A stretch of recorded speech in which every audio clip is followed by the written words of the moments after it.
You are listening to Fantha Tracks.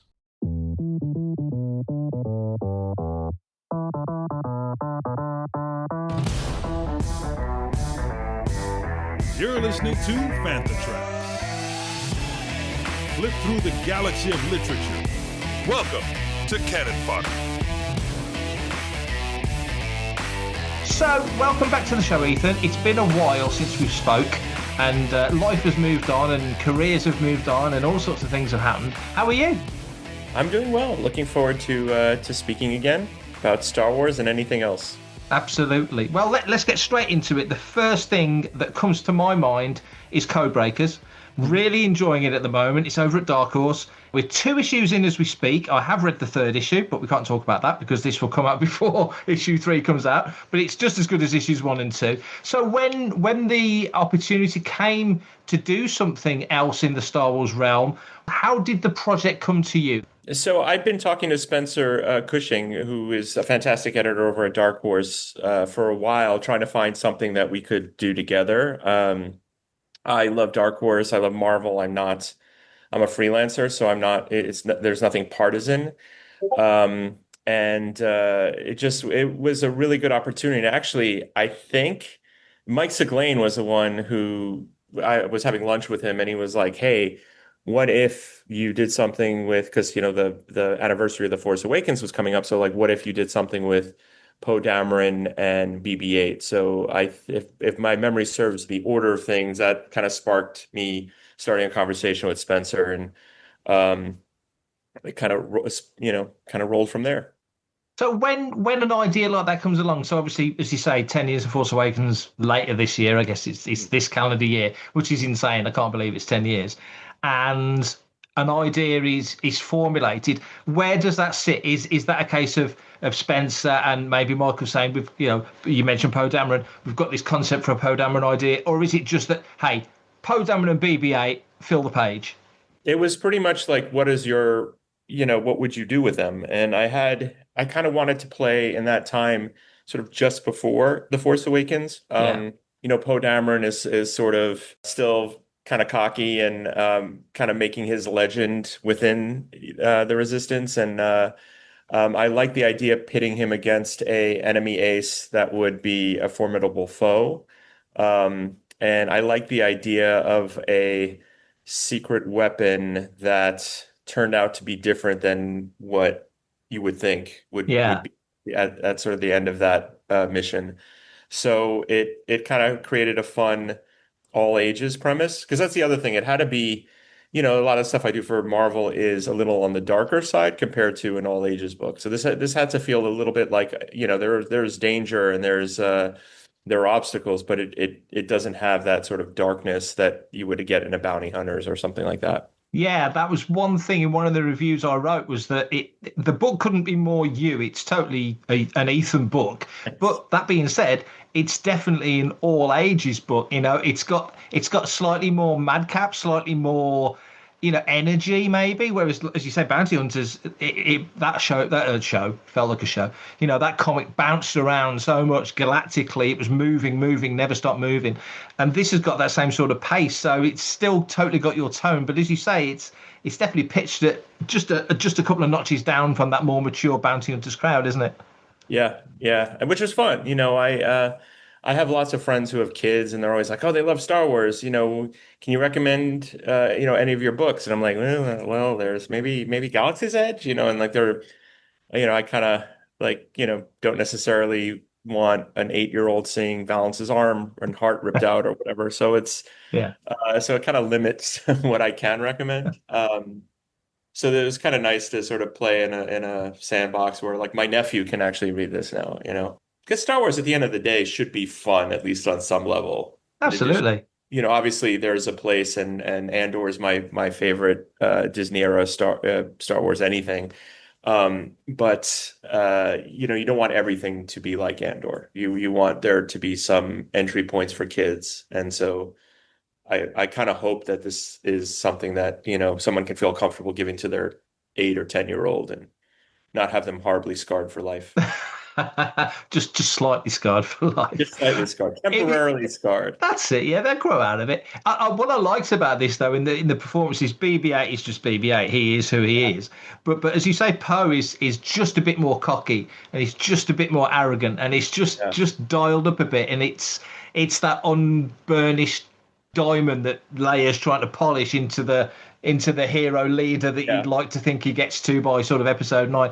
When you're sort of formulating your version, let's say, of Poe, what were the touchstones for that to make him that kind of guy? Because it really shows up really well in the 2 issues. Yeah, I mean, I think it starts with the movie itself, right? Like Oscar Isaac's performance. And so he's very much the way he talks to Kylo right from the beginning. It's there's a little bit of Han in him, just a tiny bit. But also, I loved Free Fall, Alex Segura's book, the Charles Soule mini series. So there's other things that it's kind of all a stew, and then you can't help but hope that you get a little bit of that taste in. This is Charles Soule. You're listening to Fantha Tracks. One of the things that has always stood out about, increasingly as we move forward into, where we are today, is that you've done stories in multiple eras. And I might be wrong, but I think you might be the only person that I can think of off the top of my hat, that's done High Republic, prequel, sequel, OT. You've touched all the eras. But also, I feel like the High Republic, I had 1 issue. I'm like a footnote, maybe a trivia night, difficult answer that might win somebody a pitcher of beer. So that's true. There's that. But yeah, I was grateful to play with some of those characters even for 1 issue. But do you enjoy that bouncing around the timeline? Because they do have their own sensibilities. Each era has its own style and tone.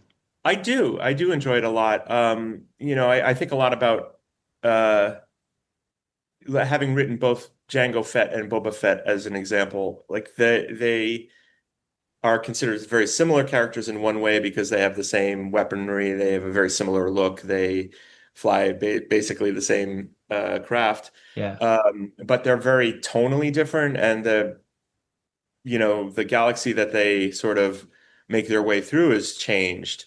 So even though on one level they could be similar characters to write, I love the differences in them.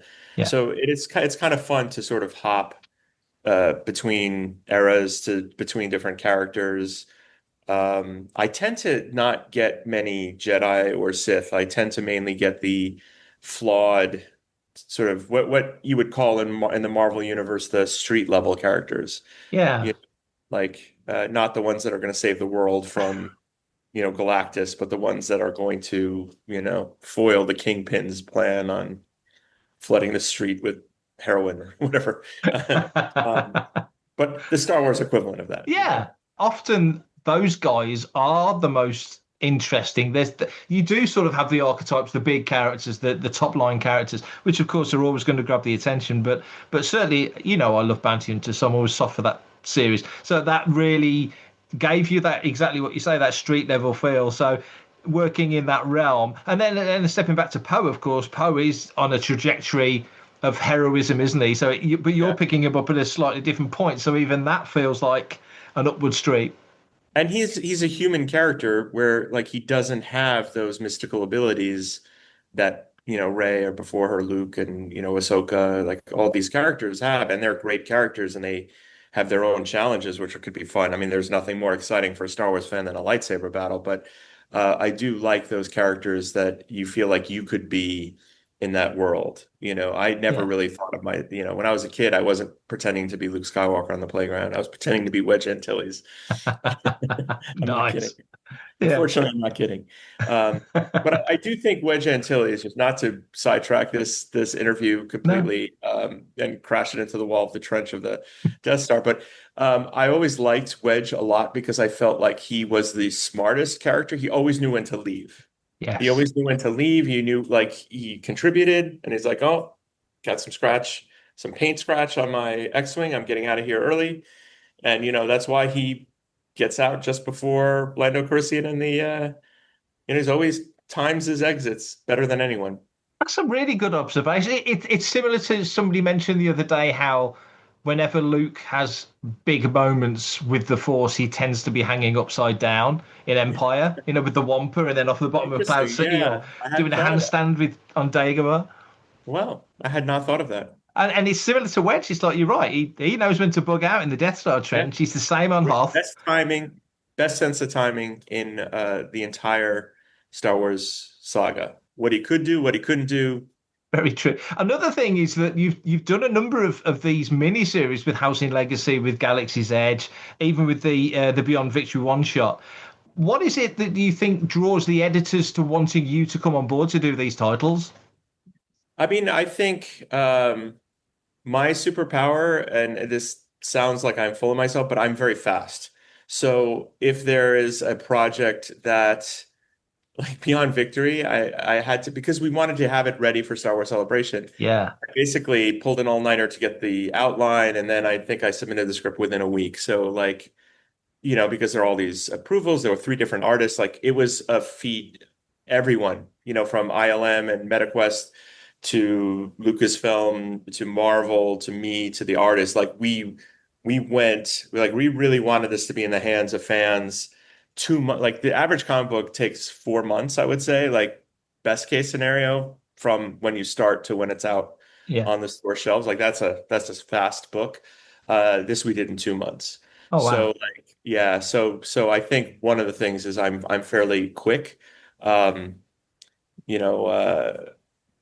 I think there's that. And I guess once you do one and you show the track record with like Galaxy's Edge, then it's, I think it's just a natural to work with the same people. And I love it. I mean, I love, like, the Galaxy's Edge was such a magical experience because the chance to get to visit it as a Star Wars fan, it really felt like what was in my 11-year-old head was made real. And I can only imagine what it would have been like for me as an 11-year-old to set foot in there. But so the chance to sort of see behind the scenes and get to sort of play in that world was pretty magical.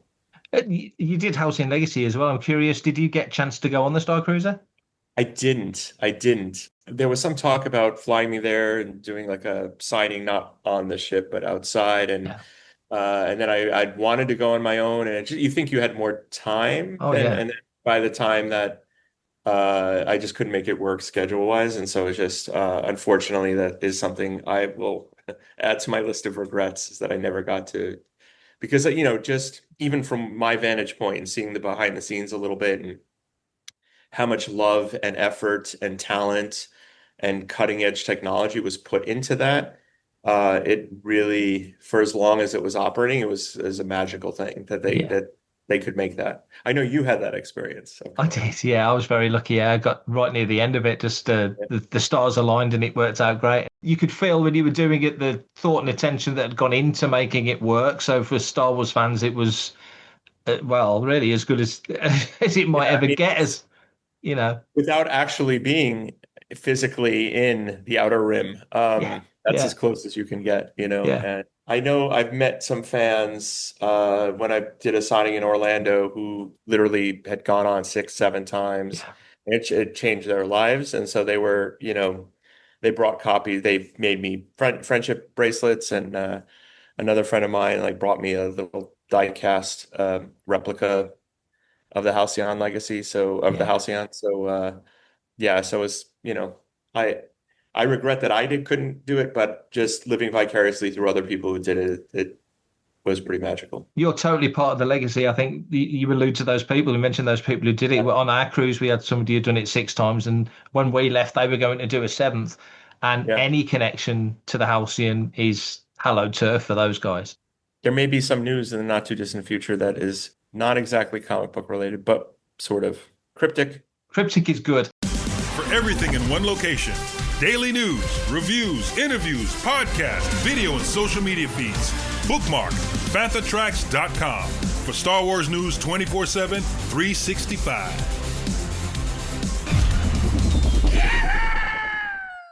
Since we spoke, your title that you did with your daughter, Haunted Girl, has really got crazy traction and so much attention. A lot of people aren't exactly familiar with what this title is about. Could you give us a little bit of background on A Haunted Girl? Sure. Actually, while I was writing the second issue of Galaxy's Edge, the Greedo issue, my daughter was hospitalized after a suicide attempt. She was diagnosed with major depression and major anxiety, and it kind of changed our lives.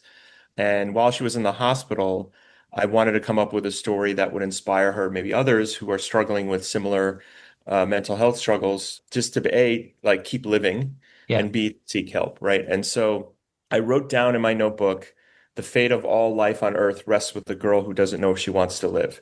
I had no plot. No, it was just that was the thing that popped in my brain.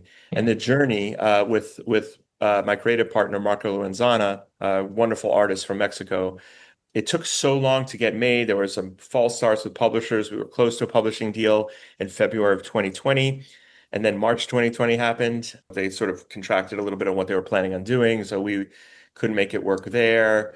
But it took so long that by the time like late 2022, early 2023 rolled around, I had the idea of asking my daughter to join us because she would add a layer of a level of authenticity and lived experience that like I would only be pretending, you know what I mean? Like Yeah.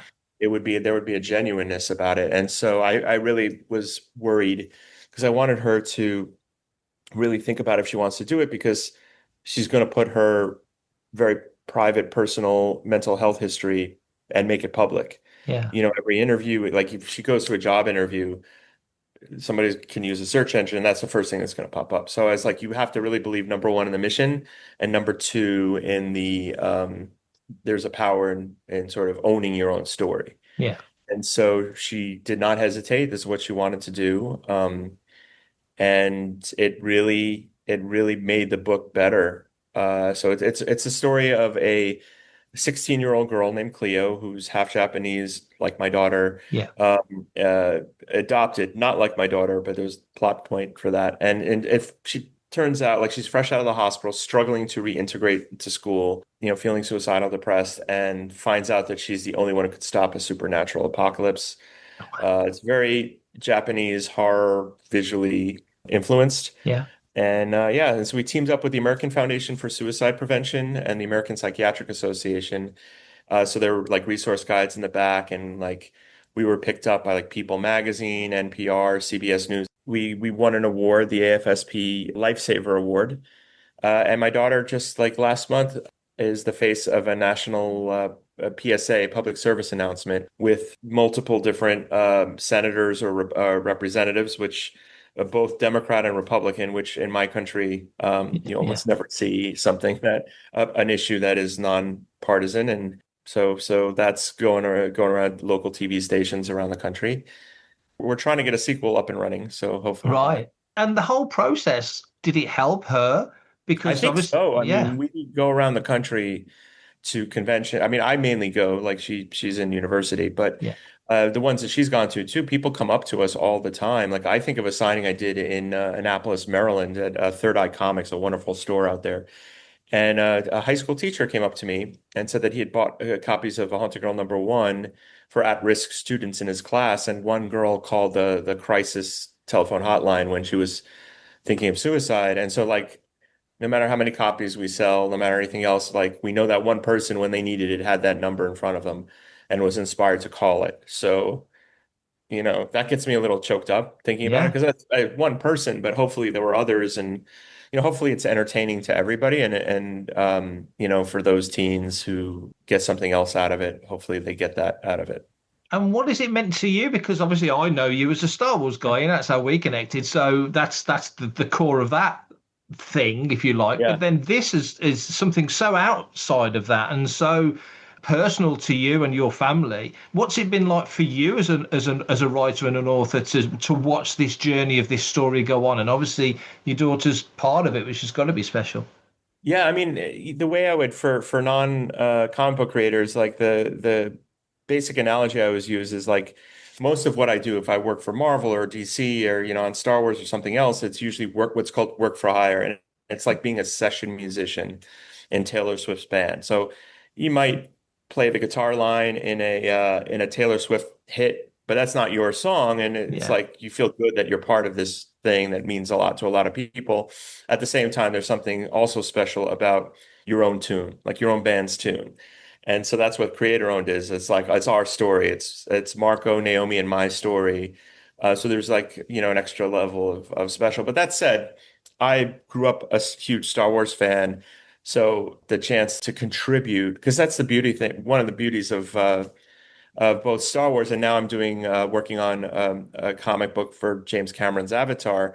Both of those, it ties into the official mythos, the Yeah. official canon. So there's something kind of special about contributing to these wonderful stories that have meant so much to me all my life, contributing some small part to it, and knowing that you're part of it, even if you're a small cog in this great clock, but you are still part of it, and that is magical to me. I commemorated my first Star Wars story was about Mace Windu's lightsaber, and so Nice. I got a tattoo in London Celebration a few years ago to commemorate that. Yeah, so they're both special to me in different ways. Nothing can take away. And also, by the way, a lot of Bounty Hunters was written while my daughter was struggling and I was struggling with, and my wife was struggling, like, and how you parent through this situation. Yeah. And so mental health and PTSD, like that, those are like the core themes in that book. Like they're all these bounty hunters lose, get hurt, get emotionally crushed, and they have to kind of pick themselves up, dust themselves off, and try again. Like that is just the recurring theme, and Valance in particular, like that was the thing that I glommed onto for him was like I wanted him to be a veteran who was catastrophically injured, fixed himself physically for the most part, but not emotionally. And like this entire process, he's like fixing himself emotionally. And so like there's so much my own stuff that I was bleeding into that. Tonga's PTSD from getting shot by Boba Fett and then reaching a point where she's the one who defeats Boba Fett when they're all fighting. Like all these arcs kind of came out of my own family's mental health and thinking about mental health. And so that was Yeah. my therapy was getting to getting to inflict stuff on these poor characters. It's amazing that you could take a character like Valance, who was intensely unlikable at his genesis, and turn Yes. him into a character that now, and I think he's in the current run, the current Star Wars run as well, isn't he? Yep. He's turned up Yes. in there, Yeah. and he's just And by unlikable. the way, Alex, asked me about him and all this kind of stuff. So he really dove deep into that character too. I like the way Alex writes Valance a lot. Hey, it's Alyssa Wong, and you're listening to Fantha Tracks. You mentioned Avatar. What a fantastic chance and opportunity to get involved in another mythos like that, especially with the new film on the way. As much as you can, what can you tell us about that? It's called Tipping Point. It's a 6-issue miniseries. It's weird because I had to write these scripts so far in advance, to make sure it all fit together and all that kind of stuff. Salvatore Porcaro, fantastic artist. So if you remember from Way of Water, there was this sort of year gap between the sort of the prologue where the humans return Yeah. and where that like heist scene opens. And so a lot happened in that year, and this is among the things that happened. Nice. And it's kind of like high stakes, and we created a new villain that I'm pretty proud of, that is kind of a very different from what you've seen in Avatar before. And it's really Jake Sully coming and Neytiri coming to terms with the power differential, like that they're facing, and that they're being relied on to sort of get the Na'vi to help them survive, and what that weight, that mantle of leadership means. A lot of fun, and I'll tell you, getting notes from James Cameron might be my favorite all-time director. And also getting to go to the Lightstorm offices and see all the props from, like I have a picture, this wonderful picture of me next to the power loader and the alien queen from Aliens. And again, my Wow. 11-year-old self or 12-year-old self, whatever it was, would spontaneously combust if they knew that was what was in store for them. That's intensely cool. One of the other things you've got going on, an Image Dark Honor. Can you tell us a bit about that? Yeah, so the Dark Honor is it's a really cool crime thriller set in New York. It is actually the brainchild of Brian DeCubulis and K.S. Bruce, who I know. They're pair filmmakers. They made this great movie a few years ago that I covered for the New York Daily News, which is how I met them, called Manhattan Nights. Basically, they finished one of their films, Trust, which I think is on Netflix or Amazon Prime. They finished filming it right when everything shut down for COVID in New York. From that came this idea, like, well, what about a crime story set right in the worst early part of COVID in New York. Nice. And that sort of basically they came up with a great idea, this movie script, and I thought it would make a really good comic book series. And so I sort of helped them, adapt it for comics, but also I was kind of like the comic book whisperer, and I put together what I call the Ocean's 11 of artists. Because, like if you're an independent comic book, it's hard to get certain caliber of artists unless you're a little creative. So what we did is like Fico Ossio, who's a superstar at DC Comics now. He did the first 2 issues. We had David Messina, who does Ultimate Spider-Man, alongside Marco Cicchetto. So like we got Dave Messina for an issue. We got Gabriel Guzman, who just started the new Afro series. We got him for an issue, and we got to close it out, we got Jamal Eigel, who's an artist I've wanted to work with for like 10 years. We were able to get like a really good art team by just basically signing them up for 1 issue so that they could do it between other things.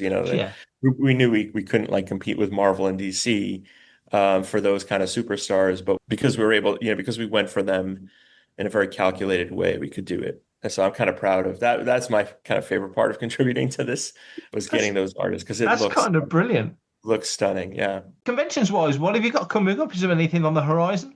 Yeah, so first of all, I would love to. I'm hoping, one thing I'm hoping for is to make it across the pond for next year. So I'm working with a company called CSA, Comic Sketch Art, and so the next couple, I'm doing a fan expo at Toronto in not next weekend, but the weekend after, which Paolo Villanelli, my brother from another mother, will be there, and so we're going to do a panel together and hang out together because I love that guy so much. And then after that, I think my next one is Rose City Comic Con. And then I'll probably be at New York. I know I have a GalaxyCon Columbus at the end of the year. And there's one that hasn't been announced yet that is the thing I was alluding to earlier. But anyway, nice. News may break this week. I don't know. You may be interested in it. That's all I have to say. Okay. I like the sound of this. I would love to come out to England. I haven't been there since the Celebration London. And I love it so much. I have a lot of friends in Nottingham and London. So Nottingham's not a million miles from me, so that'll be Oh, okay. Well, next time I'm there, I'll ping you. Sounds like a plan. Really enjoying Codebreakers. Yeah, well, thank you. I look forward to seeing how the ending lands with people, because it was a blast to do. I'm kind of really proud of especially that 4th issue. You'll see our review. I always appreciate it. Love what you guys do.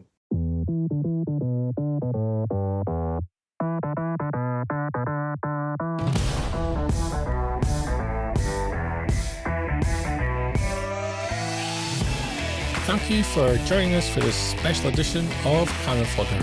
For more Star Wars podcast content, be sure to subscribe to Fantatrax Radio on your podcatcher of choice. Subscribe to all our social media at links.fantatrax.com. Be sure to be checking out fantatrax.com daily for all your latest Star Wars news. And you can also join us live on YouTube for Good Morning Tatooine every Sunday evening at youtube.com/Fantatrax TV. Coming up next on Fantatrax Radio, it's Making Tracks.